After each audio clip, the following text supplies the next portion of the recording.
Today we are going to discuss on the primary concept of laser. Okay, so laser acronym is light amplification by stimulated emission of radiation. So here light amplification, stimulation, emission and radiation. So one object and four phenomena. Okay, so this is the primary. We will be discussing on the basic two level, the theory of basic two level laser system, based on our previous knowledge of radiation. So we have an extensive discussion on radiation in our previous lecture. I hope you have all made it out and now are able to assimilate or understand whatever I speak or I derive or I demonstrate on the theory of laser. So here we begin. So I have started or designed this content on the basis of the basic fundamental syllabus, CBCS syllabus of West Bengal State University. Uh, this one thing is missing here. I'll be discussing on a different video or maybe discuss on this video itself if possible, that is a negative temperature. It is not mentioned in the syllabus, still we should know about it. So here is the content. Now we will begin with introduction and then the basic interaction of light with two level atomic system, and then spontaneous and stimulated emission and Einstein theory or determination of Einstein coefficients on the theory of laser, and then a preliminary knowledge of optical pumping and population inversion. And few examples of laser, like 3 level and 4 level lasers, ruby laser and helium neon laser, and the basic uh, feature or the working principle of lasing, and give some references. That references are not required for you. You can study any standard textbook and along with this video and the tutorial note. Okay, so let's start. Here we go. Now introduction. You know, the in 1911 Bohr proposed an atomic model where he established a theory of transition between discrete energy levels. So from excited or the ground state to excited state and so on. The transition in an atom can lead to emission or absorption of radiation of a frequency, certain frequency, specific frequency more precisely.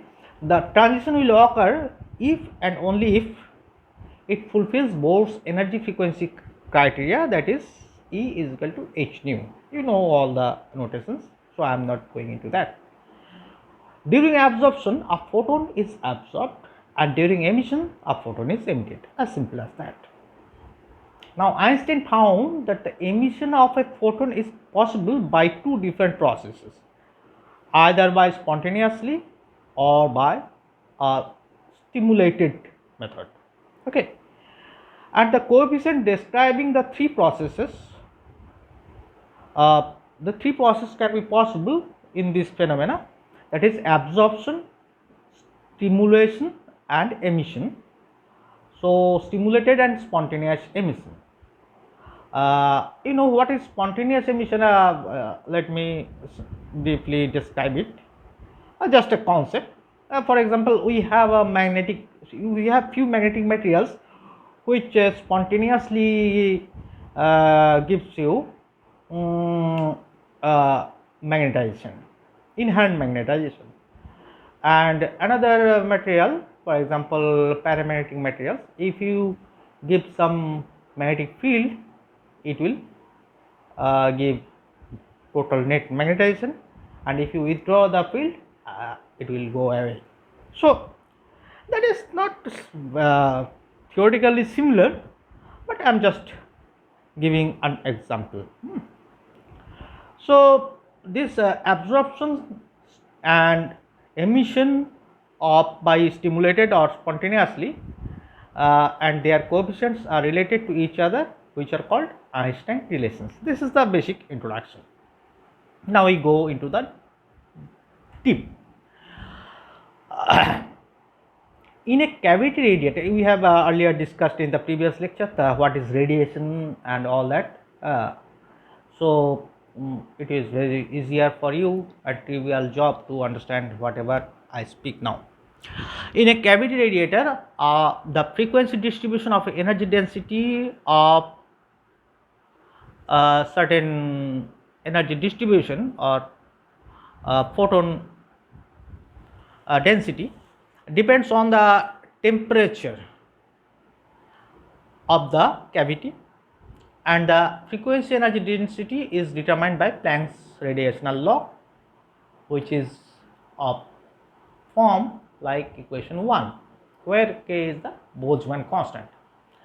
Now figure 1, if you look into deep, that is some resonator inside some photons or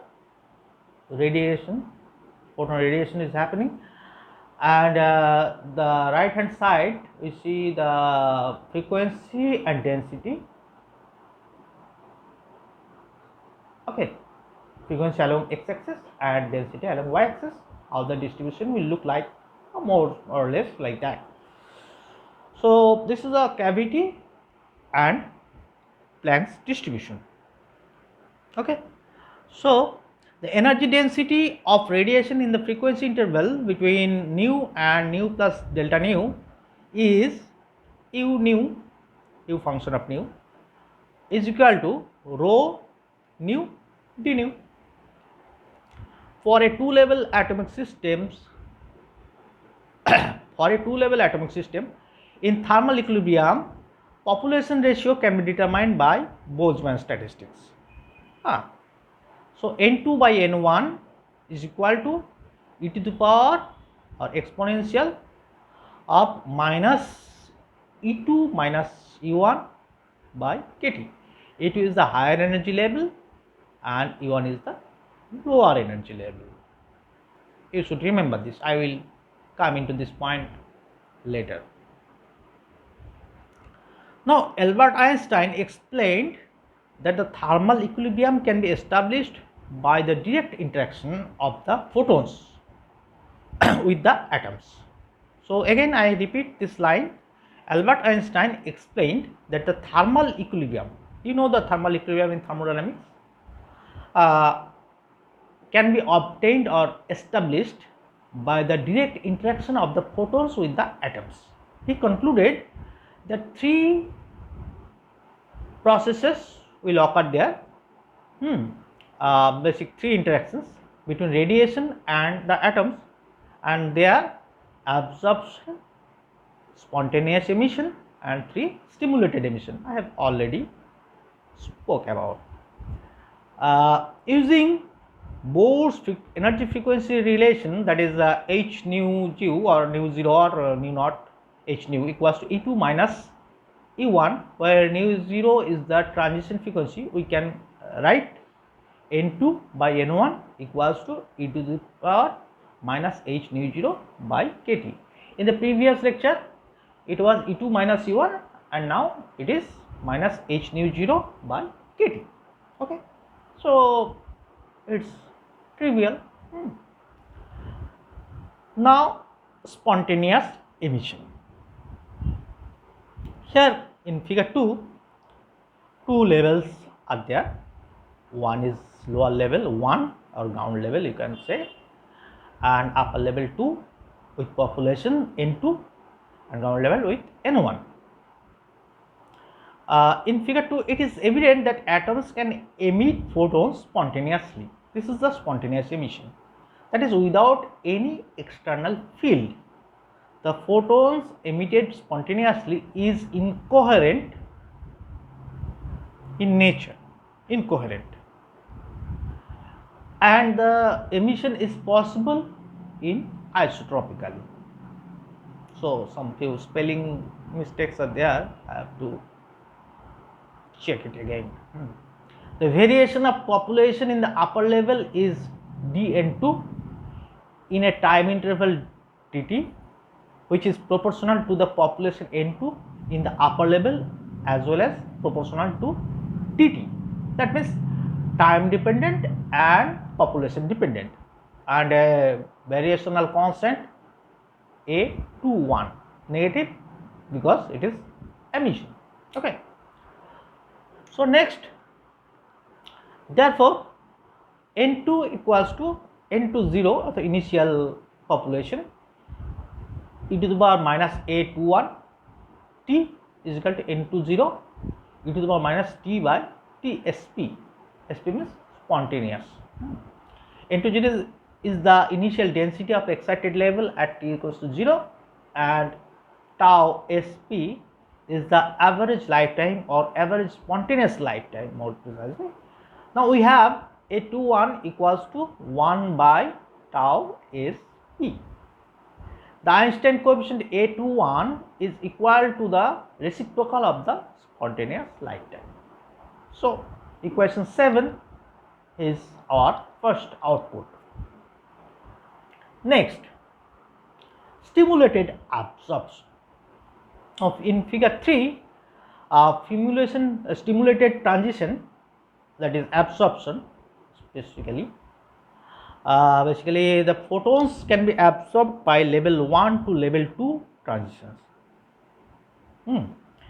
The change in N1, that is ground state, is dN1, which is proportional to the population of the ground state and proportional to the frequency energy density of the photon, because it is an absorption and stimulated of the photon field, and proportional to dt. Therefore dN1 equals to minus B12 rho nu N1 dt. All are here. B12 is the Einstein coefficient of absorption. Okay. So negative sign is the for a conventional way we are taking into account.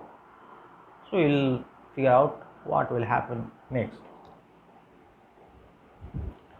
Now stimulated emission. So earlier it was stimulated absorption, now stimulated emission. So stimulated emission, same thing will happen, only coefficient will change, and it is B21 rho nu N2 dt. So the difference between the previous one is B12, the coefficient only, and N1, because N1 number is important because it is the absorption in level 1. Now it is stimulated emission from N2, that is B21 rho nu N2 dt. Here B21 is the Einstein coefficient of stimulated emission. Next, so 3 phenomena we have already discussed, and now we have to find out the Einstein coefficients, that is A1, B1, all those things. Interaction in a two-level atomic system where radiation occurs due to 3 processes: absorption, stimulated, and spontaneous emission, and corresponding rate equations from the previous slides. dN1 by dt absorption is equal to minus B12 rho nu N1. For stimulated emission, dN2 dt stimulated equals to minus B21 rho nu N2, and for spontaneous emission there is no density function. dN2 by dt spontaneous equals to minus A21 N2. Now in thermal equilibrium, that is very important. In thermal equilibrium, the time average of the ratio N2 by N1 is a constant. Of course, therefore the absorption rate has to be equal to the emission rate. This is obvious. dN1 by dt absorption equals to dN2 by dt spontaneous plus dN2 by dt simulated, which leads to these are steps you have to derive again, double check the algebra, whatever I have done here, you have to be practiced over it and have some mastery. And finally, rho nu equals to A12 by B21 by B12 by B21 N1 by N2 minus 1. So this is something we have to compare with Planck's distribution energy. Okay. Frequency energy distribution law. So from there we can get B21 equals to B12 because no coefficients in the denominator, only N1 by N2 should remain. So B12 by B21 should be 1. Okay, and A21 equals to 8 pi nu cube pi c cube h nu B21. Fine. So here we got B21 and A21. A21 in terms of B2. So more or less we have derived the coefficients. Now for degenerate states, we know sorry no, this is just a simple cough, not something related to this deadly corona, I hope so. If energy levels have degeneracies, Boltzmann statistics says N2 by N1 equals to G2 by G1 e to the power minus E2 by E1 by KT. This G2 by G1 earlier it was 1. So we have to add this term if we have degeneracies. Okay. So now the optical pumping and population inversion. If there are more atoms in upper level N2 than in lower level N1, the system is not in equilibrium. Okay. In fact, at thermodynamic equilibrium, the distribution of the atoms between the levels we have already given by the Boltzmann's law, that is N2 by N1 e to the power minus E2 minus E1 by KT. Okay. In this case, N2 is always less than N1. This is the exact feature.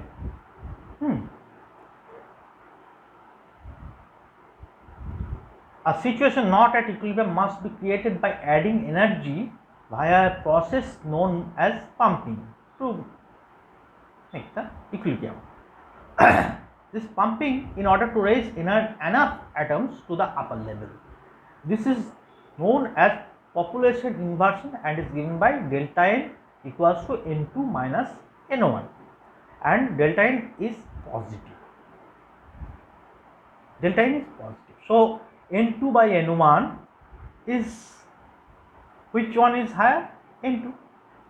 Now N2 by N1 must be greater than 1. So to be greater than 1, exponential this term minus E2 is higher than E1 obviously, minus E2 by E1 by KT equals to greater than 1. Therefore this e to the power term must be negative, overall positive. Okay.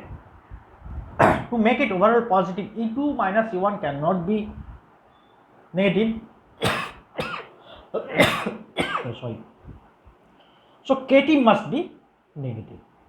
Now K is not negative, so T must be negative. Who done it? Okay. So T is negative. that is temperature is negative.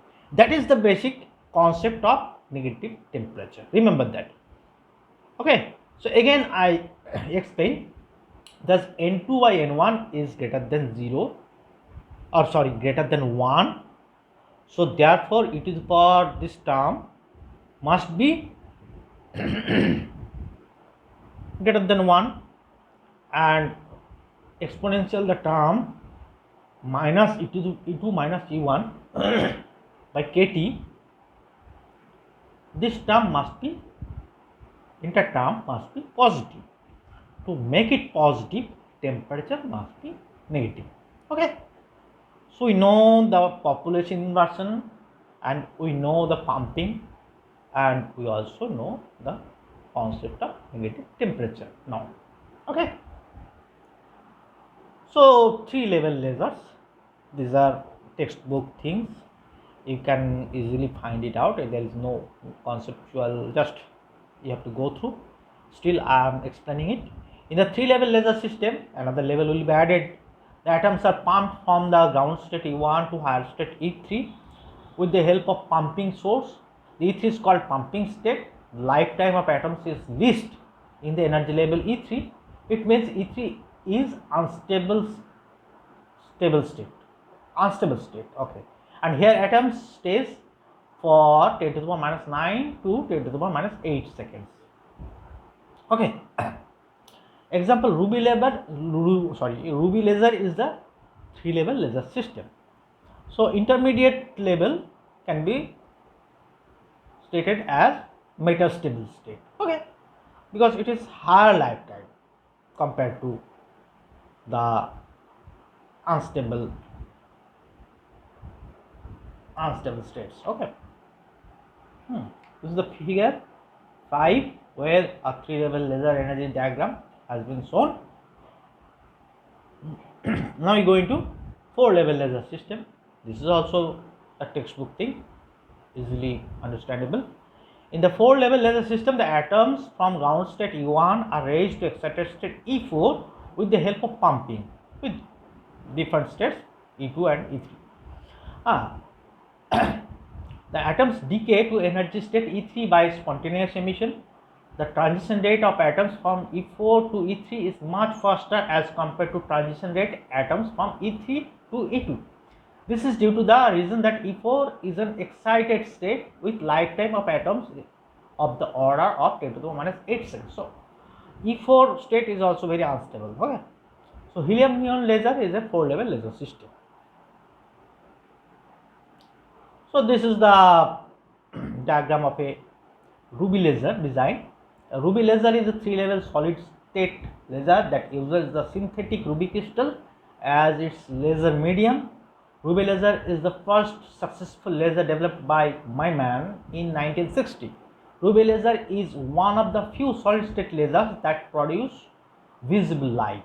It emits deep red light of wavelength 694.3 nanometer. A Ruby laser consists of 3 important elements: laser medium, the pump source, and the optical resonator.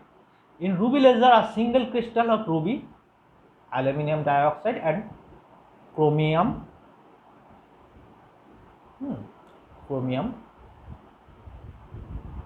charged chromium in the form of cylinder acts as a laser medium or active medium. So chromium ion is also very important.